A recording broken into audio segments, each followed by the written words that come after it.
his vert.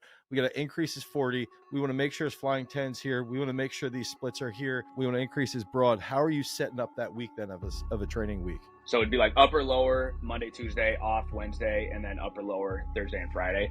Okay, like if you want to jump higher, you want to run faster, you want to do a lot of the stuff that most people want to do from a speed and power standpoint. Like, okay, your bench and stuff is important, but like the lower body, like that session is really important.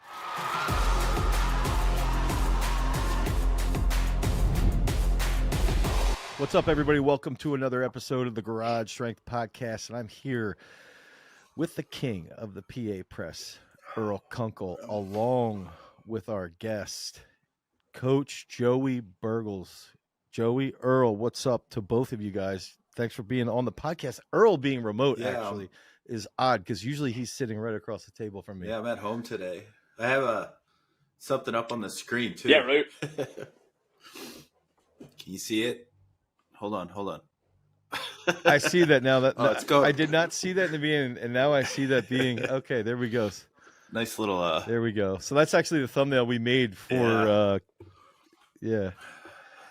So maybe I'll jump right from there. Is that essentially talking, to you, Joey, right now, and we've talked through on Peak Strength, which is like our second channel outside of Garage Strength. Just talking through with other coaches and other strength coaches. I've looked at other coaches' programs. And one of the things with you is, I've read a couple of your articles online. I've seen, you coached at Utah State. You worked with the quarterbacks, if I remember correctly. You worked with Jordan Love when you were there. So you're you had a pretty big impact on a dude who ends up being a first round draft pick. And now a starter in the NFL.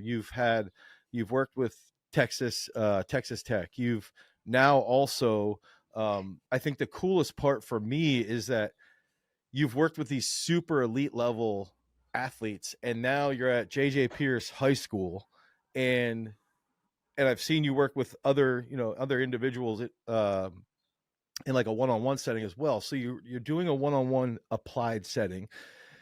You've worked at the top, basically, essentially as close to the top as you can get. And then you've also now you're working with, high school athletes, and at all levels, you've had tremendous success in the realm of strength and conditioning or the realm of sports performance. And so I'm excited to talk to you and just, ask you as many questions as possible. But I wanted to provide that brief intro on what you've done and where you're coming from. Yeah, I really appreciate it.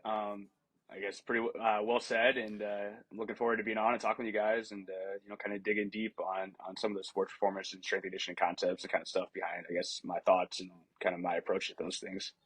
Okay, so I wanted to go right into, talking about the collegiate system versus where you're at right now, the high school system, and I guess private. Now, is that an accurate analysis of what you're doing? Yeah, so I think it's probably good to touch on that. So I do a lot of stuff. So I work at a high school, and I also have junior highs that feed into our high school. So I kind of oversee basically like 7th grade, 8th grade into then the high school, if you will. So I kind of have to a certain degree, an influence on basically 6 years of training to a certain degree, and I could talk about that, some of the limitations with that as well. But then I have my own business, so I work with individuals both in person, and I would do remote online coaching as well. So I have individuals kind of all over the world that I work with in different settings, different environments, with that. So I do a lot of coaching, I guess, if you could say, whether it be like in person or, at night, doing video feedback reviews for kids in Sweden or Canada or, somewhere else like around the world. So I see a lot of different, the big takeaways, I see a lot of different stuff. And one of the things that we can probably go into, I try and be and it's difficult, but it's trying to be as open-minded as you can. I think as a coach, like if you want to get better, you know what I mean? So if you're stuck in the ways of we have to do this or I have to do this, I think you can miss a lot of stuff. And especially when you're working with younger kids, with that, because there's stuff that I'll see where it's like, this isn't working or we're not really getting anywhere. And there's times too where I've seen it where it's like, you just got to stay the course. You know what I mean? Because even with like younger kids, it might take 3 months of doing the same kind of stuff over and over. And it's like a light bulb clicking, you know what I mean? And it wasn't necessarily the one thing you did on week 11 that did it. It was all those like weeks combining together. Yeah, You know what I mean? compounded. And I've also seen stuff too where it's like, well, you should do this and this and this, and then you follow it. It's like, man, we're not really getting anywhere. And we've been doing this for 6 months, and I'm not really seeing the results that I want. So I know what the textbooks say, or I know what this says, but like, why don't I try and do this? And the nice thing is, especially in person more so, but like even online of like with numbers and data and stuff that you have now available to you, get a lot more actual like, okay, is this working or it's not working? You know what I mean? Like, uh, and I think there's a lot of stuff that I'm not saying like right, wrong, indifferent, whatever,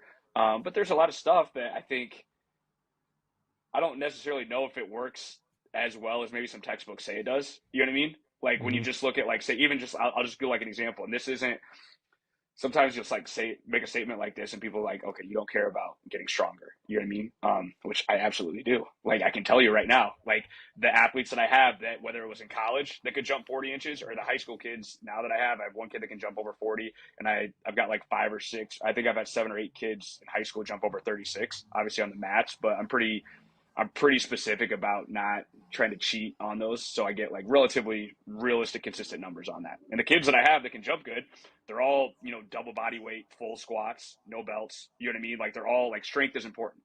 But with that, you know what I mean? Like I've had times where it's like, okay, our squat numbers are going up, but our force plate data isn't really going anywhere. You know what I mean? So like, okay, like I'm not trying to like pick fights or anything like that, but like the numbers are showing me these aren't really the peak force isn't really going up the last 6 months. You know what I mean? So like I can keep kind of doing what I'm doing and keep trying to put on, 10, 20, 30 pounds onto like someone like that squat, or like, okay, you know what?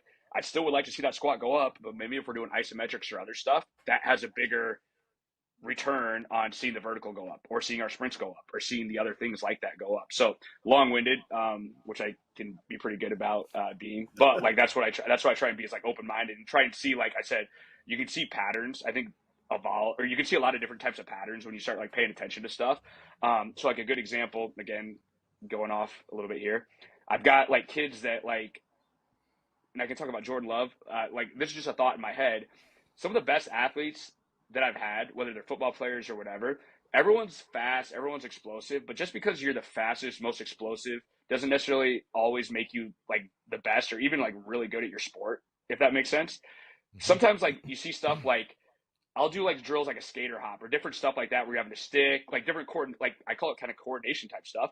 And some of the best athletes I've had, they're still fast and explosive, but they're like just from a visual test, they're really good at that.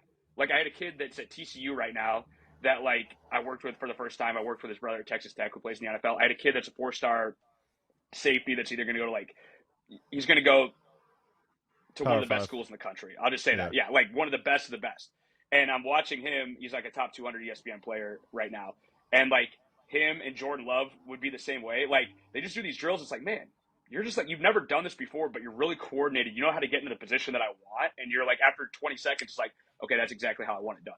You know what I mean? Mhm. Whereas I'll get athletes that can maybe run faster than them or jump higher than them or whatever, but they're not as good at like some of those drills. You know what I mean? Just from an eye test, if that kind of makes sense. So Yeah. like, Yeah. well, what can I do at a younger age to like help with? And this is one of the things that it's difficult because it's hard to quantify, but like coordination. Like I'll if I can get a young kid that's coordinated and then we can train, everything is so much easier and works better. It's very difficult when you get younger populations of kids that aren't coordinated and now you're trying to do sprint drills. You're trying to run. You're trying to get stronger. Like when you can't even like when you struggle to even balance on one leg. You know what I mean? Like it's just a lot more difficult. So it's trying to like reverse engineer of like, okay, well, what can I do at a younger age to implement? That doesn't mean if I have an hour session where I'm spending the whole 60 minutes of like, oh, let's just focus on coordination. You know what I mean? But we're, like trying to find those kind of like big rocks of like, what are certain things that I can start doing at a younger age to help us get like more coordinated, more kind of those things that are going to show up when you play your sport, when you do whatever, that are going to help us in the long run, if that makes sense. So like that's something that I mean, maybe it is. I don't know. I'm not trying to like make a unique thought, you know what I mean, and try to claim it and like trademark it or whatever. But like, I don't know if that's taught a whole lot in textbooks. You know what I mean? Like, I'm Mhm. just being honest. That's just one of the things that I see. So like, I think it's important. So now the trouble is like, what type of drills and what can we do to help enhance that process, if that makes Yeah. sense? And like I said, it's a work in progress. I've had stuff where I've done like, oh man, I think this is a really good idea in my head. And then you do it and it's like, I don't really know if that moved the needle that much. And then you have other stuff where it's like, wow, I just started kind of doing this, and I feel like this has a bigger influence than I thought it would. You know what I mean? And that's some stuff again where like numbers maybe can't show that, but I think there still is like you know, like kind of that art or that eye of coaching. You know what I mean? To a certain degree of like, okay, maybe I can't quantify this, but I have a lot of experience and I try and like, you know what I mean? Like that, it's kind of like that weightlifting coach has been doing something for 50 years. And it's like, I just see it. they've seen so many thousands of athletes do this stuff. Yeah. You know what I mean? It's kind of like hard to quantify that. Now, I'm not trying to say like I'm on that like level, but I think like when you start seeing so many reps and athletes and huge stuff down the line, it's a lot helpful. And we can go more into this when you see stuff like at 18, 19, 20, like problems, whether it's good, bad things. And it's like, okay, reverse engineering, like, okay, how did that get affected? So like, okay, you know what? Like, this is one of my things is like, I've had guys on the table, like on a table that I've done joint assessments with pretty in depth that are playing in the NFL right now that have like, dude, you're like super strong, you're super fast, but your hip, you have 0 degrees of hip internal rotation, like 0. Like that's worse than an 85-year-old, like adult. You know what I mean? Like that didn't just happen and you're 19 years old. That didn't just happen 6 months ago. That happened. That was something happened that probably caused that process to go downhill. So every situation is going to be different, but like, you know what one is for me, and this is why like I wouldn't say I'm conservative like with younger athletes, but when it comes to strength work, technique, like I try and take a lot of pride of like my technique is really good, especially with younger athletes, and there's a reason why. Because let's take that same example of that individual that's playing in the NFL now, like with a hip that's just like we can make progress, but like I'll be honest, a lot of times if your hip's that bad at like 19, what are you going to look like at 30? Like I'm just being like, what, like, you know what I mean? Like that is not something that I want. So what I have, there's different ways, and there's not saying one, but like, you know, here's a theory. Okay, you know what? You're super big, you're super strong. Probably at 14 or 15, there was probably a high school coach that told you put 315 on the bar, and you know what I mean? Like you started like, and now you have someone that kind of maybe moves okay, but now you start putting more load. One of my theories is like you can have horrible movement body weight, and you know it might change some stuff, but like once you start putting weight or loads onto something, it starts having a bigger effect on the body. So like that's why like with younger kids, like okay, if we're gonna squat like with weight, it's gonna be done like through a full range of motion, so that we're working our ankle, our hip, everything through like a large range of motion, because that force input now, our body's learning how to go through bigger ranges of motion. It's gonna have an effect on the joint. Okay, well now what if you start compensating and you start limiting the range of motion to squat 225? Do you think that's going to have an effect on your hip and your ankle? I absolutely think it will. And you know what? I really don't care what you squat at 14 or 15 years old. I'm going to be completely honest. I don't. You know why? Going back to that, Jordan Love, I have kids that are freshmen in high school that can squat, that are so much stronger than Jordan Love when he was a freshman in college. Yeah. Like, I'm not joking. I have the videos. Like, I've got the videos of me and Jordan Love, and I've got these numbers, like, memorized when he was a six-string quarterback as a redshirt freshman in 2016, I think it was. It was 2016.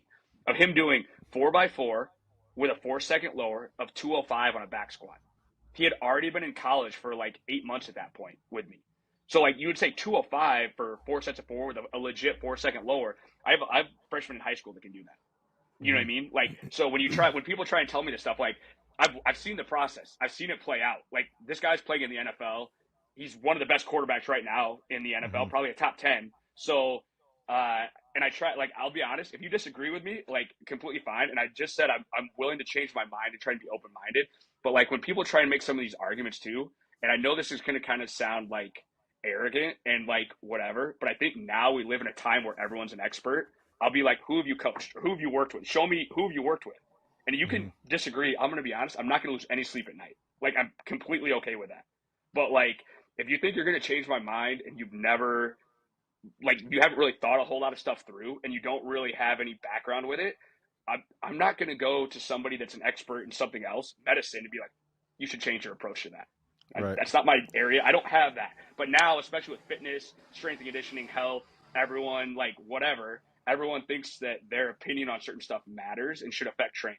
So, that's kind of, I don't know what we were talking about. I'm pretty good about just going off on that. Well, I love it. I think all of it was like stream of consciousness, but at the same time, like a really good intro to like how you see everything is essentially methodical to a point, but also based around like Earl and I oftentimes when we're talking, it's like, how well does someone silence the noise of all these movement patterns so that they can execute that one precise movement that you're asking, the one precise task that you're asking them to execute.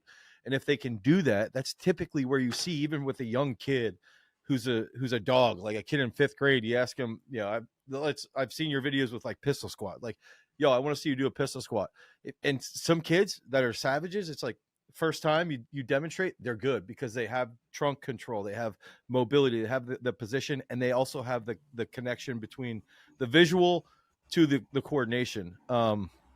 So that I think what you just laid out is like paramount to a system. And I wanted to ask then, what was your earliest systematic influence, or like what system did you sort of like start with, maybe as a professional in the field, that maybe you then layered on top of? What type of training system, or even like how do you lay out like a week or a month of training? I mean, probably honestly a week or a day that you then have like built upon and developed through the years. Yeah, so I'll actually take a step back because I think that's kind of probably more relevant. So like a lot of my background, so like back when I was like in high school, so a lot of kids age that I trained, I mean, YouTube, I don't think existed, or it was just starting. So like I tell people, like, this is my experience. I wanted to get better. There wasn't a whole lot of information. So like I remember like going to Barnes, like you would go to the mall and there'd be bookstores and there'd be very few books on training. So like I didn't have the money to buy them. So I would sit, when you go to the mall, and I would try and figure out like, okay, what do I need to do? Because again, granted, it's hard for people to understand, like when YouTube and other stuff didn't exist, like, and I tell people training wasn't cool when I was in high school. Like, I'm going to be honest, like it wasn't cool like it is now. So like there weren't a whole lot of people that you could ask questions to or like get information. So you would have to try and figure a lot of stuff on your own, which is probably bad, like whatever. So a lot of my training honestly comes back from, I've tried a lot of stuff on myself and others over the years. And like there's stuff that I have a very good, because I taught myself, I coached myself to a large degree, that it just matters more to you. Like I can't teach that to you. So I remember a lot of stuff. So like I can remember, of like when just doing like agility stuff, of like I played middle, like I was a shortstop in high school. That was my main sport, was baseball. So like I can remember when I would make progress, like I felt like my cuts on my agility drills, like your typical like cone box drills, whatever, when my cuts felt more explosive, or I felt better on that, my range in baseball, like I was like, I notice I'm getting the balls. I feel that. So even now with all the other stuff that we know, like in everything, I can go back to like, okay, what made me better to get to like a pretty good athlete, a pretty good high school athlete. You know what I mean? So like sometimes too, you said the signal and the noise. Sometimes too, I got to step back and like, gosh dang it, like this starting to get too complicated. Back to like what is the actual like kind of meat and potatoes here of like what helped me a lot? What helped my velocity go up in baseball? I remember there was like, it's just kind of simple, but like if I could make a throw like on a line, like playing long toss, like about, I think it was, I can't remember, like 140 feet, but I measured out, that's the distance between the hole and shortstop to first base. And I want, like, if you could make like on a throw, I felt like my arm strength was at a really good level for that. And I remember, at a freshman, 8th grade year of high school, it'd be like, I don't even know if I could get it there, but it'd be like a small loop. And I could remember like the times where I was like, okay, I'm getting it on that point. And I just remember, and it might not seem correlated, and N of 1 is very like, you don't want to base anything on that, but I tell people, I'm like, you know what, when I started to feel like I could start incline pressing with dumbbells, and it's probably, I don't even remember what my technique was, but like when I started doing like 65s and 70s compared to like 50s, like I just felt I was getting stronger, and I noticed an increase in my velocity. So like that's very general, but like that's kind of coming back to like not trying to make stuff too complicated. Now with that, I was working hard, and that's one of the problems that a lot of people, I could go on a tangent about this, which I'm gonna not try to. But like hard work is a lot different now, because it's a lot like, it's just not, if you just show up and you work hard, you don't really know what you're doing, but you do that for a couple of years when you're like 15 to 18 years old, you're going to make good progress. Like I'm just going to be honest. You're consistent, you work hard. Now there's a lot more, hopefully, like I said, if you're doing stuff smart, you're going to make even more progress. But like, that's the key. Like show up, work hard. I do this. How many days a week would you say? Like, what was I training? No, how many days a week? If you heard, if there's one kid right now that's watching this and they're like, all right, I'll do that. I'll show up. How many days a week? How many hours a day? I think 2 times a week is minimum, like, to be honest. And now, and again, I hate doing like trying to go these different ones. Okay, my in season or out of season, because I'm going to be honest, that makes it big. If you're playing 6 baseball games a week, you know what I mean? If you're playing, you don't want to train 5 days a week. And that's where it's very like whatever. But I tell parents, I tell whatever, you need to be consistent. And this is kind of more like I would say like more like 13 to 15. Like once you start kind of getting 16, 17, and 18, and you've been training for a little bit, it's kind of hard to make progress training 2 times a week, to be honest. Like the more advanced you get, we all know that. You should that hopefully that's helpful to somebody. But when you're younger, if you can just train 2 times a week, and honestly, if you can train like 30 to 40 minutes 2 times a week, but here's the problem. Kind of like I said, hard work's the problem. Consistency is the other problem. So like 2 times a week, consistently over 52 weeks. Now that might mean 50. You might go on vacation, okay, but like how many people? I see so many people that like you have this and going on, and you didn't train for 3 weeks. That's not consistency. Like if I say 2 times a week, I need that consistent over like 50 weeks. You know what I mean? That's the problem. Is most people they don't work hard and they're not consistent. You know what I mean? They might train for 3 or 4 days a week, but then they'll have those 2 or 3 weeks where it's like I didn't even train. Well, I don't. Then they go back. That's not. They don't even out. Like you got to be consistent. You got to keep getting that stimulus into the body, and that's one of the things I see with like I've had this conversation with a couple parents of like, and this is one of the things I see online because a lot of the people that I work with online, parents and kids, they're generally my most consistent individuals because first of all, there's different things, but the schedule is based around like them. So like if that means they're going to train this week, Monday, Wednesday, Saturday because of their life schedule, they can do that. It might be Tuesday, Thursday, Sunday, whatever, but there's more flexibility. Like if you work with a trainer in person, like you can't just I have stuff booked up. You know what I mean? Like you can't, if you got this going on, then we just can't train that day. You know what I mean? So like there's more flexibility with that. It's also, you're generally going to get more motivated because if you're going to work with me online, you're going to be probably a little bit more motivated to like, I want to get better.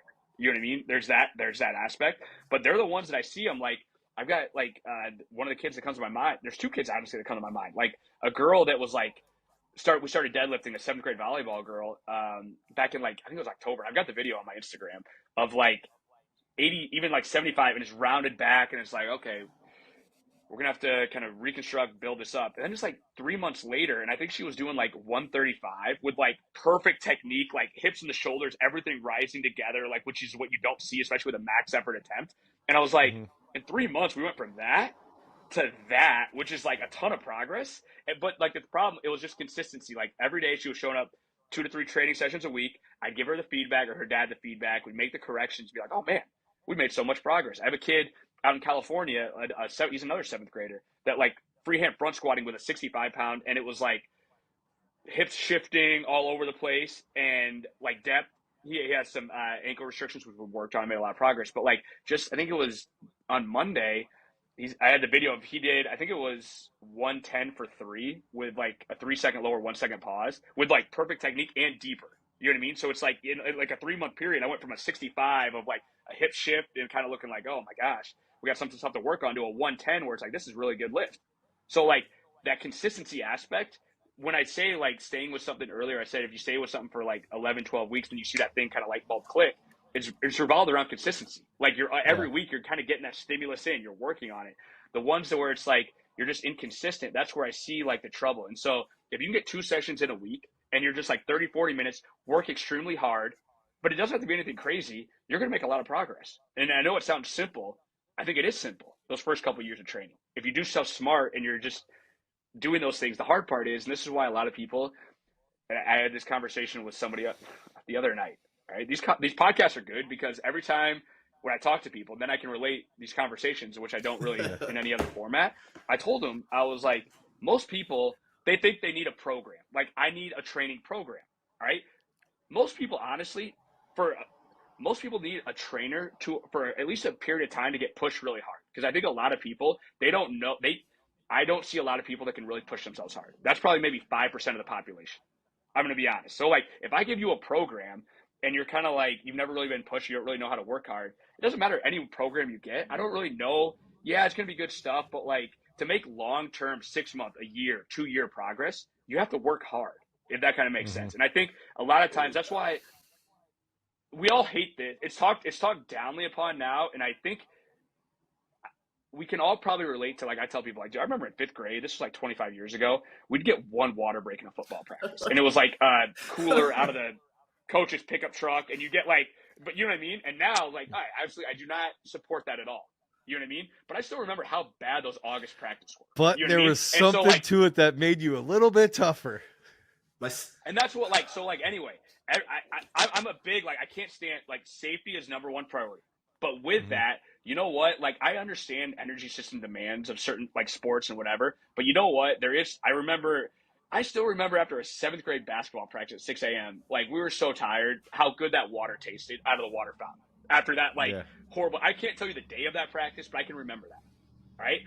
That's the type of stuff that I see that a lot of kids don't get anymore. You know what I mean? Like there's that level of like, oh man, I know I've trained hard or I've worked hard at something, so I can relate that to training. You know what I mean? You go into the gym now, just be honest. How many times you see people on their phones, kind of like, about like 70%, kind of going through stuff. And like, you'll make a little bit of progress when you start, but training is about making progress over a 5-10 year period. You know what I mean? In my opinion, that's what you should be trying to strive for. And you can't not work hard and expect a magic program to fix that, in my opinion. So like, anyway, coming back to like, that's where I think, like the consistency and the hard work, like if you have those two things in line, everything else, you just have to direct stuff and kind of make changes and fix that. But that's one of the biggest issues that I see, honestly. So I had seen some of the stuff that you put with like benchmark stuff, like I want to say it was vertical jump, broad jump.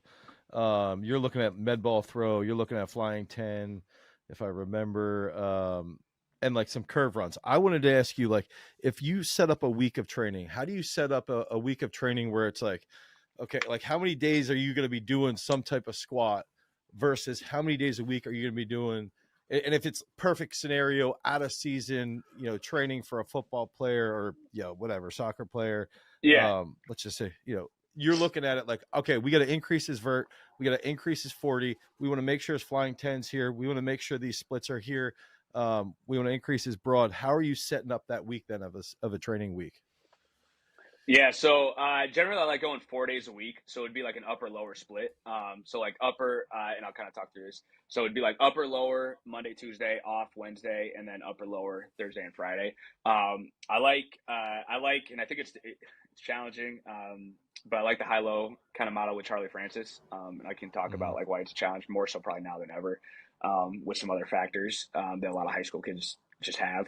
But like, so anyway, like Monday, and the reason why I like going lower body on Tuesday, is because like, I think a lot of times from what I've seen coming back, and this goes back 10 years. I remember doing this even in college, at one of the D2 schools I was at, a long time ago. But like when you come back from Monday, we can all probably relate. Like you're kind of like, it doesn't feel as great. Like it kind of takes a little bit to rev the system up to be able to like have like a really good training session, if that makes sense. So I kind of use Monday as like upper body, like your CNS can still be a little bit fatigued or a little bit off and still have a pretty good like upper body training session. So we'll do like, that's why I do my main lower body movement is going to be on Tuesday because I want to use that Monday to kind of rev the system up so we can come in Tuesday and have the best session of the week. That's kind of my approach because okay, like if you want to jump higher, you want to run faster, you want to do a lot of the stuff that most people want to do from a speed and power standpoint. Like, okay, your bench and stuff is important, but like the lower body, like that session is really important. So we got to make sure that is our priority of the training week. Monday will generally be, like I said, our upper body, our main, like I take like an intensity and a volume approach generally for a lot of the cycles that I run. So like Monday and Tuesday will be like the intensity kind of focused upper and lower sessions.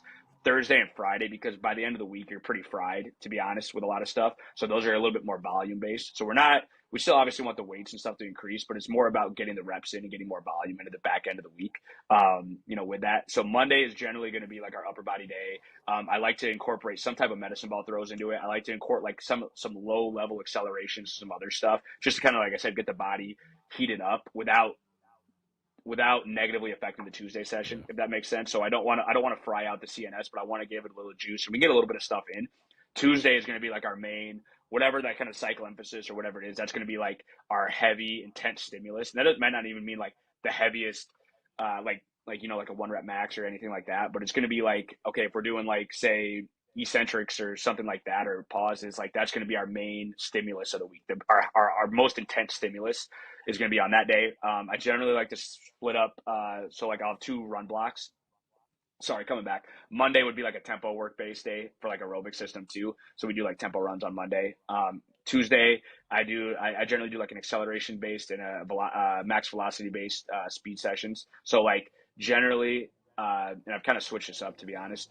So Tuesday will be the high velocity day, and then Friday will be the acceleration day. And the reason why is I used to do acceleration and then max velocity, but I feel like towards the end of the week, like I said, you get fried down, and I feel like there's a lot more stuff you can do to improve acceleration, even when your CNS is down just a little bit, if that makes sense. If you're like max velocity, you come out and you're flat, like you're just not it's not there. It's kind of hard to make a lot of progress with that, to be honest. So I switched that to Tuesday. Like you can do like, different sled pushes, different stuff that's going to help with acceleration, even if like your body's like not at optimal CNS state at the end of the week. So that's why I switched those up. And that was kind of, like I said, just kind of watching the numbers and like looking at stuff. And like, man, I feel like this Friday is almost kind of a waste now because our numbers kind of suck, to be honest. So I switched those around. So like that's kind of the approach. With that, we'll do our plyometrics, and generally I split stuff up. So if it's like a max velocity day, we'll do more vertically oriented plyometrics. We'll do more like stuff like, especially quick ground contact times, like different stuff like that. On the the day 2 acceleration work, that'll be more like kind of horizontally inclined plyometrics, more I guess power based type stuff. To take your body from like a 0 net speed to being able to actually create force and be able to create velocity from like a 0 position velocity wise, which is what acceleration is. So that's kind of like the approach that I'll take with that. So that's kind of like I said, kind of like a very broad general kind of outline, I guess, if you will. I'm trying to look through. I got so many notes written down here. Joey, I have a question for you. Go back when you were talking about like seeing like athletes and how they coordinate. And you said like, I don't have quantifiable data around it, but it passes the eye test. My mind went immediately to like what we refer to as like qualitative data. And I would think like, if you have videos of that stuff too, you can sort of start, especially as technology comes around to like catch up, to be like, well, here's what you see. I was curious what were like, if you had like a checklist and you're watching like a young athlete, like a 10-year-old, a 12-year-old, even like a 16-year-old move, like what are the things you're trying to notice from a coordination standpoint to say like you passed the eye test? Yeah, I mean, I would say honestly, probably like watching all the different movements like that'll do. So a lot of them kind of relate back to like kind of similar concepts. So like, say we're doing, I'll just kind of just talk through some stuff like I'm visualizing like kids going right now. Like, okay, if we're doing like jumps, do both feet touch at the same time? If we're doing repetitive, consecutive, like broad jumps, does one foot touch in front of the other, or do both feet touch at the same time? When we're going, do we look controlled? Like I had this, I had a group of like 10-year-olds in last night. And like I was talking about on the broad jumps, like, so when you're going consecutive, if you're not cycling your arms when you go like in midair and you land, your arms are in front of you, that's why it feels like you're falling forward as we do more reps, if that makes sense. So like trying to get the feeling of like when you're in midair, your arms should be cycling back. So when your feet touch the ground, you're already like projecting, able to get your body forward. That's like a coordination thing. So that's like something that, like if we're doing hops, all right, this is a problem that a lot of kids had. And this kind of relates back to, again, this is just what I've seen and kind of whatever. You see a lot of people that are very, I call it being toesy. It's probably not my term. I'm not trying to claim it or whatever. But like people that are toesy when they jump. So like if they're doing hops or skips and they're always on their toe and their heel never touches the ground. Because most people, you're not trying to push your heel when you're jumping, but you want to have a whole foot contact when it touches the ground. So a lot of times I'll get kids, or you'll see, not just kids, you'll see a lot of people that will just do everything on their toes, right? We want to have that whole foot touch the ground, but I want most of the weight to be on the ball of my foot, if that makes sense. If I'm sprinting, all right, say someone's running like a 30, 40, 50-yard sprint, and you're just on your toes the whole time, you're not going to be able to run very fast, if that makes sense. So, like, you want that whole foot contact. The other thing is, and this is one of the things I've noticed as well, too, you'll see a lot of people that have, like, Achilles tendonitis, and they're always just on their toes, right? So, like, they've got Achilles tendonitis. They're always doing everything just on their toes, right? Once you let the whole foot touch the ground, it'll be like, okay, this doesn't really hurt as much anymore, right? Because, and part of one of the reasons, this kind of goes back, like when you take a joint or you do anything through a very short range of motion, and then you just kind of, it's like, what's the word? Repetitive injuries. What are they called? Like when you're just chronic targeting the tissues in the same manner. Yeah. Like you're just doing the same thing. So if I'm always on my toes, my Achilles is always taking the force in this specific little area. So now I just keep doing that over and over and over again. That's where, in my opinion, I think that's where you see a lot of tendonitis stuff. When I let that heel drop, I get more like basically stretch. So there's more space to dissipate that force over the tendon. Does that kind of make sense? Yeah. So like that's one thing. So if you're always just doing everything on the toes, you're not allowing that force to dissipate. So like I like to use analogies. So like I'll tell people, I live in Dallas. So say I was going to drive from Dallas to Austin and I had 6 lanes on my car to drive from, or I had 2 lanes and you just did that over and over again. Which road is going to wear out faster? The one that has 2 lanes, because you're not using that whole more area to basically drive on, if that kind of makes sense. So like that's kind of my approach with that. So that's one thing that I'll see. So like if I'm watching someone jump, that's gonna be one of the first things my eyes are gonna go to. How are they doing on rudiment hops? Just basic, like in our warm up, how are their hops looking? Right. And that's one thing that I'll have to correct a lot and change on that. Where are their eyes at? Are they able to keep their eyes straight ahead when they're doing their jumps, or having to look down? Are they having like relatively quick ground contacts? If we're doing like say a pogo hop or some kind of derivative like that, do they have quick ground contacts? Are they taking long on the ground? If we're doing quick ground contacts, do they have a lot of knee bend? Right? If their knees are bending a lot, their hips are sunk down, and like when you sprint, that's why you want to have quick ground contacts. You want to have your hips need to stay tall, if that makes sense. If my hips are sunk down as I get to top speed, that's a common problem. Most people, they'll run with their hips too low, and it takes you too long to get off the ground. So you can't have a quick ground contact if your hips are sunk down when you're running.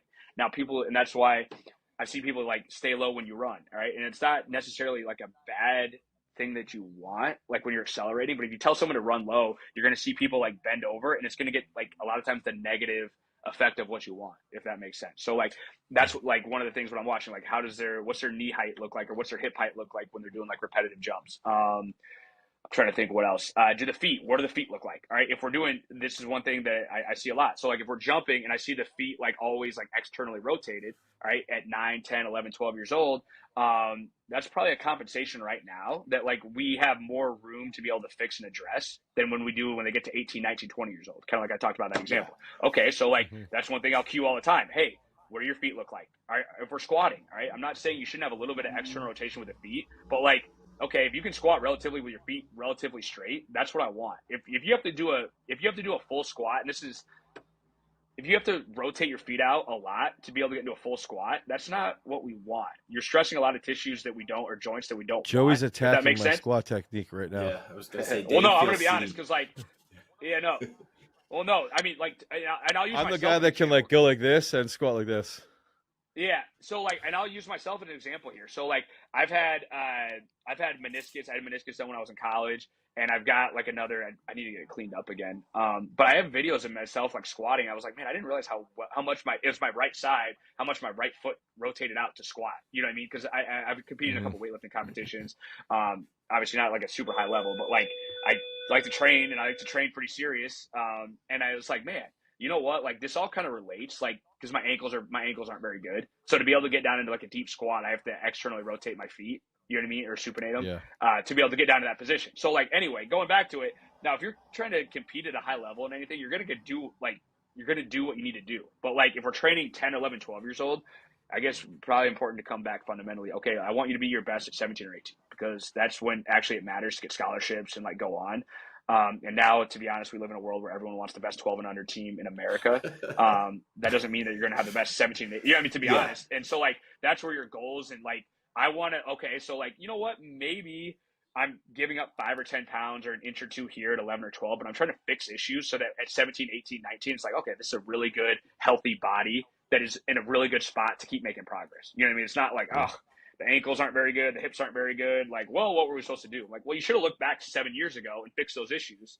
But you can't go back in time, so it is what it is. So that's kind of just how my mind works with that. So when you had mentioned, go ahead, Dane. Well, I was going to ask Earl, based off he had brought up Joey had mentioned like max velocity day, you'll do vertical jump or vertical plyos potentially. Let's just, you know, is there any like, okay, on a max velocity day, like we're doing this and with their jumps, is there any specific lifts that you might do on a max velocity day versus any specific lifts that you would do on an acceleration day? Lifts as in like traditional resistance-based work?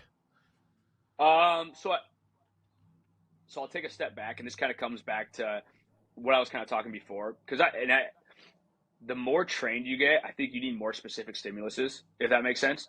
I'll take it back to, like I said, I still think like with that, I would say yes, but also like if you haven't been training for like 4 or 5 years and you don't have like, you know, even higher numbers, then to be honest, in my opinion, not so much. Now, there will be times where like, okay, I want to use deadlifts in this cycle. I'm going to do that on maybe on my acceleration day, because you're moving like an object from a dead standstill, if that makes sense. Or if I want to use a certain like jump, like to potentiate it with, it might be say like deadlifts with like a kneeling broad jump.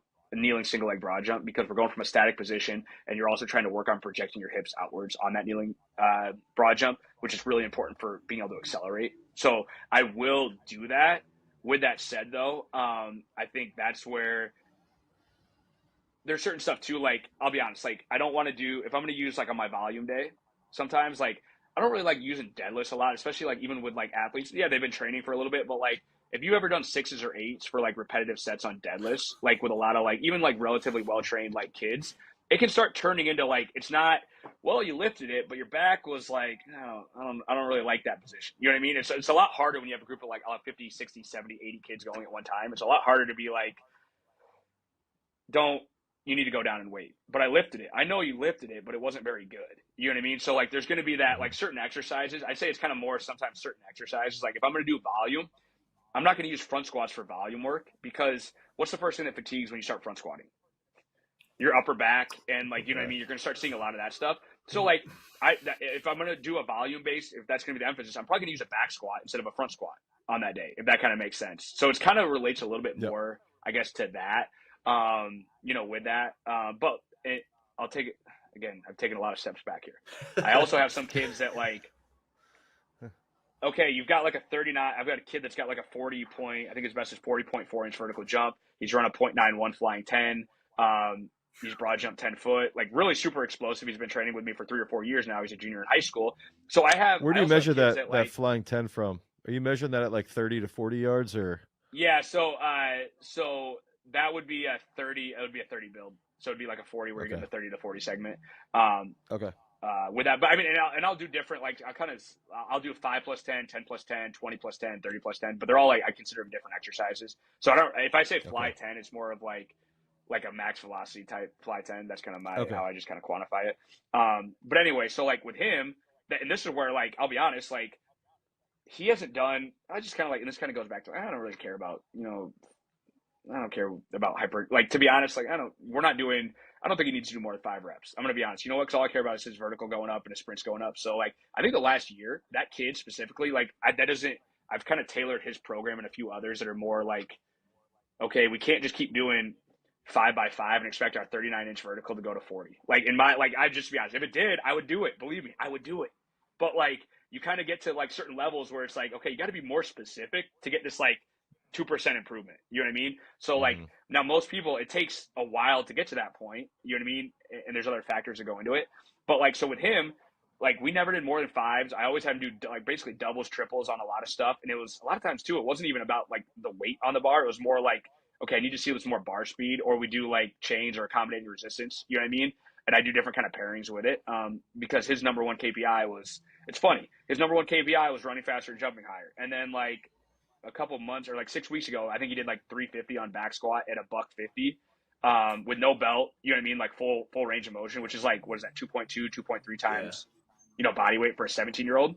It's like, oh, that's pretty strong. It's like, yeah, like I'll be honest, all I cared about was him running faster, jumping higher, and training to be like explosive. And his strength numbers went up a lot. Yeah, I think it's like I've got the same thing of like his like squat going up 40 or 50 pounds in a year, and we didn't even really like do a whole lot of like what you would consider like stuff to like drive up your squat numbers. You know what I mean?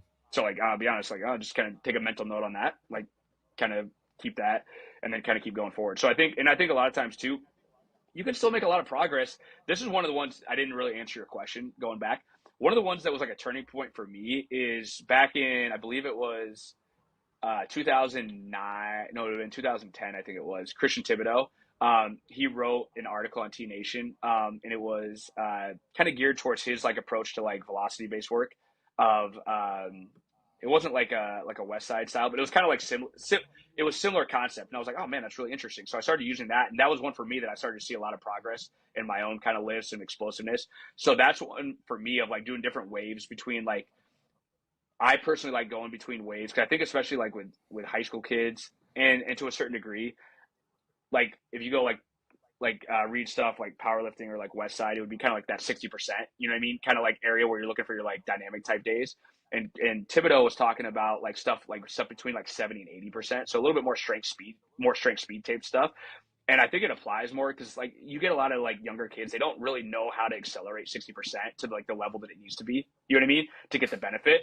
But if I'm at like that 70 to 80, it's enough weight where it's like, it's enough weight where you're going to create a stimulus that you're trying to get, if that kind of makes sense. So like that's what I've been using that for like 10 years too, with like college kids too. So I like doing like dynamic type stuff, weights between like 70 and 80%. I'm trying to move that as fast as we can, in different like potentiation pairings with it. But anyway, so that's where and then different isometrics and other stuff, with that to drive performance forward. And actually that one kid that I just had that I was talking about on Monday, he hit, and this is what it was. It's funny. He did 60.8 on the force plates, like hands on the hips, counter movement jump, which like 60.8 centimeters is like really, really good, especially for a high school kid. He's the one that can jump like 40. And he did it like they had football practice because, I mean, it's just a high school schedule. Like they had football practice for 2 hours and they come into the weight room and then train. And he hit like an all time. And I've had this a couple times where it's like, you would think like after a 2-hour practice, and a lot of times it is, but there's times where it's like, dude, you just hit your best numbers ever. You've been training for 3 years after like a 2-hour football practice. So like, that's where like the textbooks would tell you like, oh no, you need to like do this or whatever. And I'm like, dude, I'm just being open-minded. I'm just looking at what the numbers show me right now. You know what I mean? So I guess that was a perfect example. I just thought about that the other day. And I've seen that a couple times too. Now I'm not going to base my whole training on power development after a 2-hour football practice, but I think to like say that like, okay, we can't do any of this stuff after that, I think is, just to be honest, that's not the numbers are showing me. Yeah. Now you early in the week, and I'll say that's early in the week. That's a Monday. Now, when you come to Friday after numerous practices, you do that. I think it's different, if you will. But that's just one thing that I've noticed. Yeah. Now I'm curious about how you can potentiate through like sports specific practices into like the weight room or like speed training. What that correlation is and how often you end up seeing something like that. Well, I'll be honest. Now with speed, I think speed's different because I wouldn't say speed. I wouldn't do that. And I don't think you would see good like numbers after a football practice or like anything like that. But like I said, there's times where it's like, sometimes too, it's like the mental standpoint of like, I don't know, like kids are in a really good mood and you come in, it's like, oh man, you had a great day. And like, everything's better in the weight. I don't know. You know what I mean? Like that's the difference. Sometimes like when you're in that 14 to 18-year-old range, you can just, that's why I said like working hard and consistency is so important because you can do a lot of stuff that's like, we were all there. It's like, I didn't know what I was doing. And it's like, dude, I put 30 pounds on my bench. And it was like the worst program ever. But it's like, okay, you're in that kind of golden age of 14 to 18 where you can kind of do a lot of stuff. Hormones are working good. Like, let's go. You know what I mean? Now, as you get older, that doesn't work. And that's why you have to be more precise. And it's also one of the reasons, I'll be honest, a lot of people plateau too. Because it's like, after you've been doing something for a couple of years, it becomes a lot harder to make progress. And like plateauing, and this is like the hard truth, in my opinion. Sometimes it's not the program. It's like, how are you approaching training? Like, I'm going to be honest. Okay, you know what got you results for the first 2 or 3 years of training? Probably isn't going to get you results for the next 5 years of training. You know why?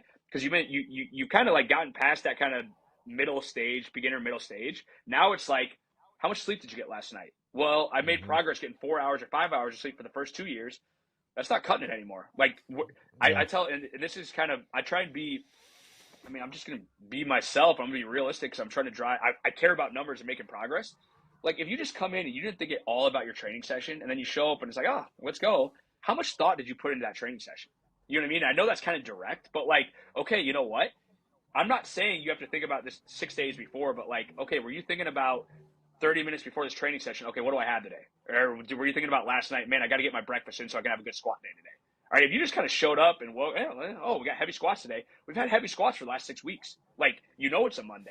You know what I mean? Like, that's the mental, and I'm going to be honest with you because that's just my approach. And that's how I go about things. So, like, now how I might say that is going to be different to a 13-year-old compared to, like, a 25-year-old. But you know what? Like, if you want to get better, I don't think lying to someone or not giving someone the truth is going to help them make progress long term. You know what I mean? And now, at the same point, there's certain things that you can control and not control as a coach, and I've heard some really good coaches kind of say this too. Like, okay, you know what? I can't go to bed for you. I can't like make your breakfast for you. Like that, sometimes there's that symbiotic relationship that has to happen if you really want to drive performance forward. You've got to take ownership on that. And if it's never been brought up to you or discussed to you before, because I've seen that at college too, where it's like, you know what I mean? Some of that stuff, it's like foreign to you because you've been so good in high school your whole life. You never had to do that stuff. And now you get to college and it's like, everyone's good. Drinking. And now like, okay, like this is a good example.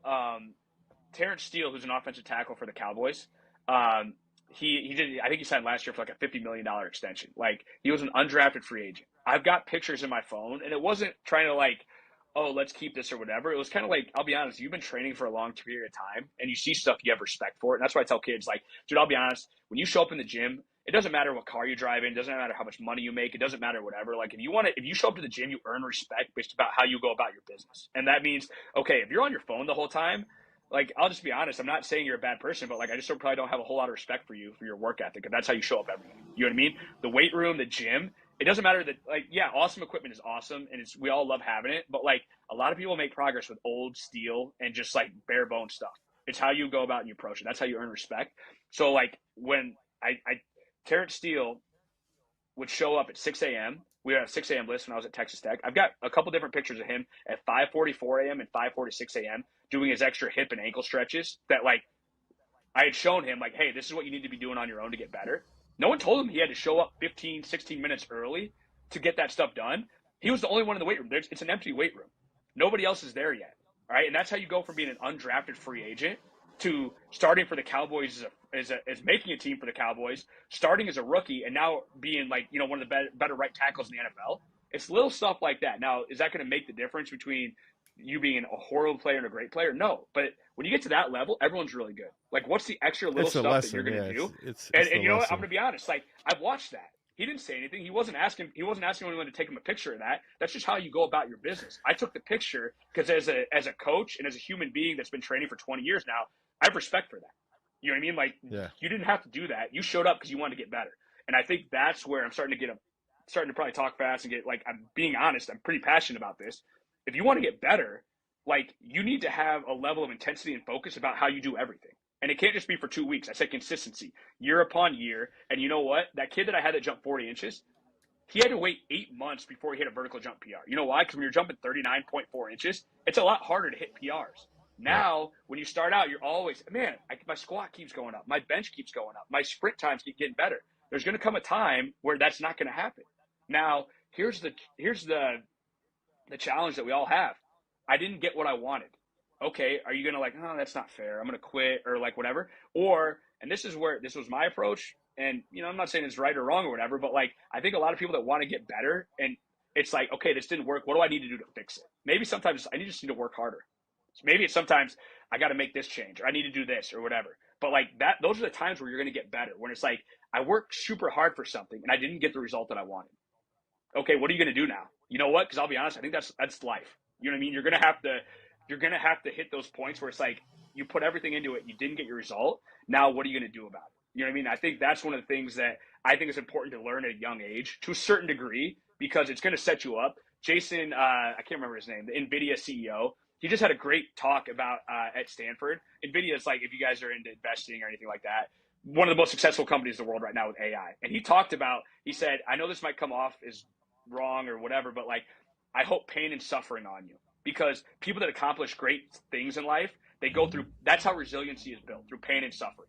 It's not having everything done perfectly for you every step of the way, everything paved off. Because I'll go back to that Jordan Love example. And I had this conversation back in the fall. I was with Jordan Love when he was a 6-string quarterback, when nobody knew his name, when he had one scholarship offer. All right. I saw his transformation. I saw his progress physically. I also saw it mentally. I was there for it. Right. I saw him throw 3 interceptions against Wyoming and people were like, oh man, this kid's not any good. He's not like whatever. You know what? How you get better is like dealing from 3 interception games in college. Okay, now I'm not going to make those same mistakes again. I'm going to learn from that. Now, too many times I told the kids, I'm like, you don't want to have the first time you experience failure to be in the NFL. You know why? Because you don't know how to deal with that. I told the high school kids I had back in, I think it was September, October. Jordan kind of played a couple good games, had a good game. Then he had like a stretch of 3 or 4 games where it was like bad. And everyone's like, he's a backup quarterback. He's not going to be any good, this or that. And I told the kids out there, I'm like, now's the time, Jordan. This is a career-defining moment for Jordan Love right now. You know why? Because everyone's telling him how bad he is. Now, do you think all the stuff that he went through in college, everything he went through in college, those days where he wasn't good, or those days where he had to get better, that has prepared him to hopefully be able to bounce back and learn from these bad games. You know what I mean? Yeah. Now, too many times, people have this perfectly paved road. You hit failure at one of the biggest moments of your life, and you don't know how to respond. Responding for failures is a skill set, if that makes sense. Like, that's one of the things. And that's why I think Jordan, I mean, he's skyrocketed. It's a complete credit to him. You know what I mean? Because he's a hard worker. Yeah. He's humble. Yep. He doesn't like whatever. But that's the real world example of that. He went from being a backup quarterback, and there's so many clips of that, to everyone saying he's a top 5 quarterback in the NFL right now. All right. That's his So skill set didn't change. Joe, I wanted to bring up because you've sort of touched on this even with your own regimen as like a and I wanted to call out you've got something in the background right now of your video, those notes up with those notepads up on the wall. And I've read this where you talk about when you at least I've read it in articles, and Earl had brought this up, like you have what you listen to or what you're reading on the drive to work, what you do during the day, and then what you do at the end of the day and how organized it is. And it reminded me of the conversation that you had or that you just brought up with Steele and talking about Jordan Love, where it's like these guys made those improvements because they set aside that time into their day or into their regimen to become the best that they can possibly be. And I think I wanted to ask, what's the notepads behind you there, or is that just but also like walk us through your day because clearly you're getting this out to your athletes. Like for the most part, it probably is like you're holding them accountable. They're recording their data. You're holding them accountable, and you're helping to teach them that specific regimen. So I wanted to ask you how you organize your day, how you organize your time, because I think that actually factors into your training system, from what I can tell. Yeah. So I would say like I'll be honest on a couple different fronts. Right now, probably the last like 8 to 10 months has probably been, I mean, professional. I'm extremely busy. And a lot of that is because I'll be honest, I've probably taken on more stuff honestly than I probably should have, to be honest. And you guys run businesses, you know how it is. Like it's hard to say. Yeah. It's hard. It becomes hard to say no, to be honest. So that's where I'm at now. With that, I've been pretty disciplined for not my whole life, because I'll be honest. But there was like certain, we all have those like inflection points where it was kind of like I've been doing this like for a while. So like waking up pretty early isn't really foreign to me. You know what I mean? A Mm-hmm. lot of that stuff. So anyway, so like I'll go through like a Monday. All right, Monday, I normally wake up. So I'll wake up right now. I'm in a different I'm in my own kind of training phase. So I'm in a cut phase. So every couple of weeks, I have to add a couple, like 5 to 10 minutes of cardio. So as that happens, the time I have to wake up gets earlier and earlier. But it's just one of the things, like I said, I want something. I just has to get done. So like this past Monday, I think I was up at 4:22 a.m. I got to the gym. I trained for an hour and a half, hour lifting, 35 minutes of cardio. I got in my car. I drove to the school that I work at 7.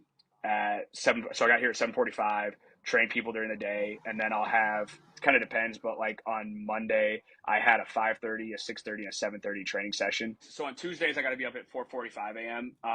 So I'll like do kind of like, I mean, honestly, it's basically the same schedule, and then I'll get done. Kind of depending, but I'll normally get done around like 8:30, 9 o'clock. And then like today, honestly, like Wednesday is I can sleep in a little bit, so it's not too bad. So I'll be up like 6:30 a.m., something like that. Thursdays is basically the same as Tuesday. Friday, I'll have a client that I train at 6 a.m. So like I'll do that before I come to school. So that's like a 4:35 a.m. morning. Saturdays, I'll generally train anywhere from like probably about 3 to 4 clients on Saturdays. Sundays, Sundays now I train like 3 people on Sundays. So then in between like all that stuff, basically like I've got to get like for me, like I have to do my meal prep on Saturday to make sure everything's organized for the upcoming week. So I cook everything on Saturday. So it's all like kind of set up and good on that. So I have to take the time to like do that. Then I have all my like online coaching and clients that I have that I try and get done obviously at various times. So I'll be honest, that's pretty difficult. So like Sundays, basically like Sundays is I have to have everything done on Sundays for them for the upcoming week. So like I try and get that done as best I can during the week. But like I'll be honest, like I'm having to get a lot of that stuff done on Sundays. So Sundays, like I think this past Sunday, this past Sunday, I think I was up at like 7 a.m. Got some stuff done in the morning. Go to church. Then because I'm in my like the cycle I'm in, I have to get Sunday's my one day to get like my long cardio day in. So I'll go ride my bike for an hour and a half. Then basically come home for an hour to try and get some online stuff done. Then I coach people for 3 hours. And then I'll be home at like 7:30, and then I generally have to get the stuff done that I didn't get done during the week for the online people done. So like I think this past Sunday I think I finished up around like 10. or a little after 10. So I think I got to bed at like 10:30, 10:45 on Sunday. And then, And you're up at like I said, it's 4. not to brag, but like, yeah, 4:22. So it was like, I remember because I've had my Aura for a long time. It was like, I got less than 6 hours on that one. So, and again, like I'm not condoning not sleeping, and I know it's extremely important. Like I'm not saying that. I also know that I can push myself extremely hard, and I've done that for a long period of my life. And like I said, just to be honest, if you want to play that game, okay, well, if I want to get the optimal amount of sleep, that means I can't coach about probably 5 to 7 kids online. Yeah. So they're not going to get that experience, if you want to call it that. So it is what it is. And then we run businesses. I have my own financial, you know what I mean, stuff that I want to do, like whether it's now or in the future in my life, you know what I mean? Mm-hmm. Okay, like if I want to do those things, like they all kind of like go hand in hand, you know what I mean? So I think trying to, like I said, that's just kind of like my day. That's kind of how it is. And to be honest, like if I wasn't organized, there's no way I could run everything that I'm doing. To be pretty blunt about that. So like that's why when I try and tell kids, like being organized and being able to be disciplined, be able to push yourself, you can do a lot of different stuff, like with those skill sets or whatever profession that you do or whatever areas that you want to go. Like if you don't have those things, it's a lot. Do you think people want to hire people that aren't organized or aren't disciplined or aren't motivated to like do stuff? You know what I mean? Mm-hmm.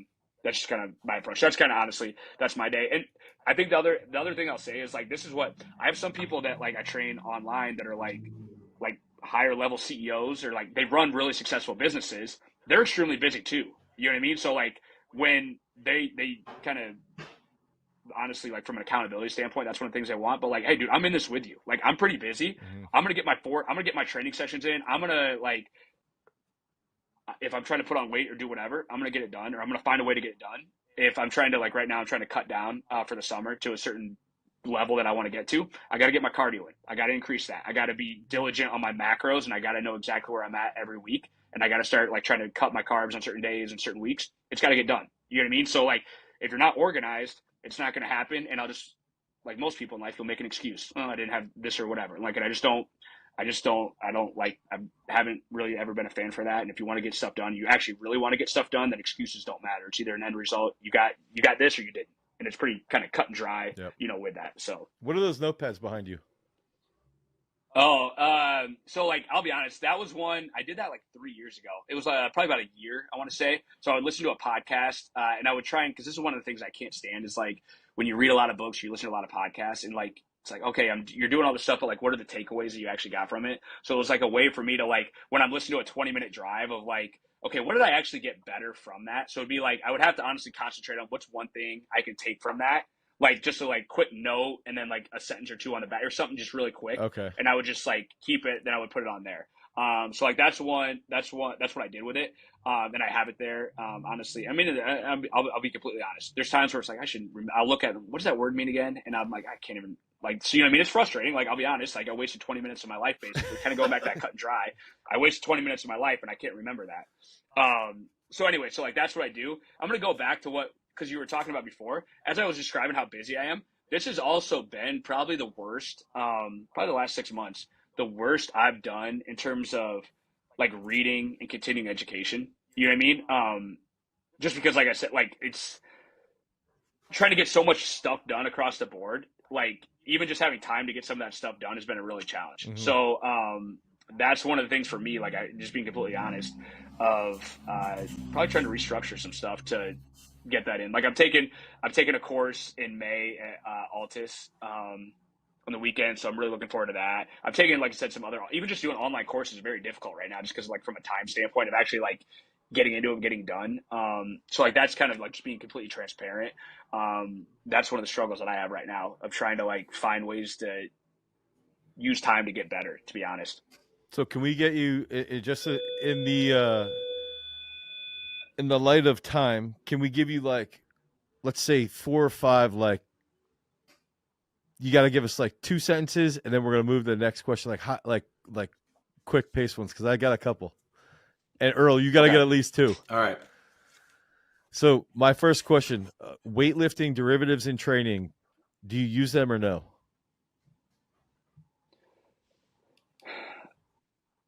I used to use a lot of snatch, clean. I've done like triphasic with them. I've done them a lot. right now I don't really use them really at all. I'll do.